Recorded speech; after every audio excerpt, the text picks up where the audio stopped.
নমস্কার বন্ধুরা, রিনি রান্নাঘরে তোমাদের স্বাগত জানাই। আমি হাজির হয়ে গেছি আজকে একটা নতুন রেসিপি নিয়ে।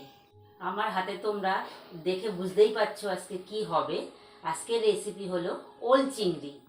এই যে আমি ওল শাক কাটতে বসে গেছি, কেমনভাবে কাটতে হয় না হয় তোমাদের সাথে শেয়ার করলাম।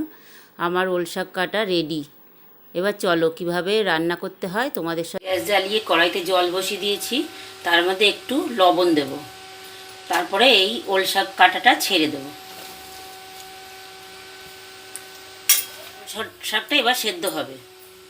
বন্ধুরা, আমার ওল শাক সেদ্ধ হয়ে গেছে।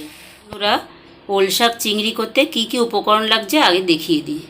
ওল শাক সিদ্ধ করে জল ছাড়িয়ে নিয়েছি, চিংড়ি মাছ, সর্ষের তেল, লবণ, হলুদ, কালো জিরে, একটু চিনি, কাঁচা লঙ্কা, রসুন কুচি। গ্যাস জ্বালিয়ে কড়াই বসিয়ে দিয়েছি, এবার একটু সর্ষের তেল দেব। তেলটা গরম হয়ে গেছে, আমি এর মধ্যে চিংড়ি মাছটা ছেড়ে দিলাম। চিংড়ি মাছটা হালকা একটু ভাজা হবে, বেশি ভাজলে শক্ত হয়ে যাবে। মাছ ভাজার যে তেলটা আছে তার মধ্যে আমি একটু রসুন কুচি দিয়ে দেব। রসুনটা হালকা ভাজা হয়ে গেছে, তার মধ্যে আমি একটু কালো জিরে সম্বরা দেব। ভাজা ভাজা হয়ে গেছে, আমি এবার একটু কাঁচা লঙ্কা অ্যাড করলাম। রসুন, কালো জিরে আর কাঁচা লঙ্কা ভাজা ভাজা হয়ে গেছে, এবার আমি একটু ওল শাকটা অ্যাড করলাম।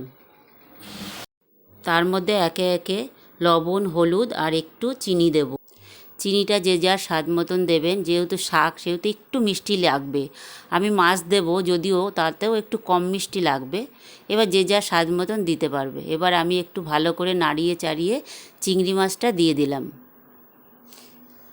এবার ভালো করে নাড়তে থাকবো, যতক্ষণ জল থাকবে ততক্ষণ নাড়তে থাকবো। এবার নাড়তে নাড়তে চিংড়ি মাছটা শাকের জলেই ভাপে ভাপে সিদ্ধ হবে। আস্তে আস্তে সিদ্ধ হতে থাক, আমিও একটু নাড়তে থাকি ভালো করে।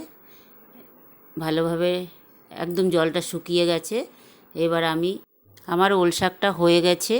এবার আমি তোমাদের সামনে পরিবেশন করে দিলাম। আমি একটু গন্ধরাজ লেবু নিয়েছি, নিয়ে পরিবেশন করছি। আমার ভিডিওটা যদি তোমাদের ভালো লেগে থাকে বন্ধুরা, আমাকে একটু লাইক, কমেন্ট, একটু সাবস্ক্রাইব করে দিও।